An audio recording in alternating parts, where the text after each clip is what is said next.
terra na Líbia foi outra mentira. আজ আমরা যুদ্ধের মুখোমুখি দাঁড়িয়ে, কিন্তু মনে রাখবেন, অতীতের অনেক যুদ্ধই ছিল স্রেফ মিথ্যা। ইরাক আক্রমণ ছিল একটি বিশাল মিথ্যাচার। সাদ্দাম হোসেনের সেই তথাকথিত রাসায়নিক অস্ত্র কোথায়? তারা সেগুলো কখনোই খুঁজে পায়নি। একইভাবে ফ্রান্স এবং ইংল্যান্ডের লিবিয়া আক্রমণও ছিল আরেকটি সাজানো মিথ্যা। মানব ইতিহাসের সেই সন্ধিক্ষণে গাদ্দাফি আসলে আমাদের কি ক্ষতি করেছিলেন? আর আজ গাজায় ইসরায়েল যা করছে, যে গণহত্যা চালাচ্ছে, তা আরও এক ভয়াবহ মিথ্যাচারের ভিত্তিতে। কিন্তু তাদের এই ধ্বংসযজ্ঞ থামছে না। এখন লেবাননেও বোমাবর্ষণ করছে ইসরায়েল। আমি প্রশ্ন করতে চাই, ঠিক কোন অজুহাতে এই হামলা?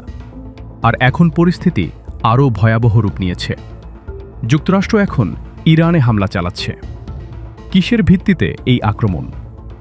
কোন অজুহাতে একটি স্বাধীন দেশের ওপর এই আগ্রাসন চালানো হচ্ছে? আমি আন্তর্জাতিক মঞ্চ থেকে বিশ্ববিবেকের কাছে এই অন্যায় যুদ্ধের জবাব চাইছি। O governador de Minnesota lhe dizer uma coisa.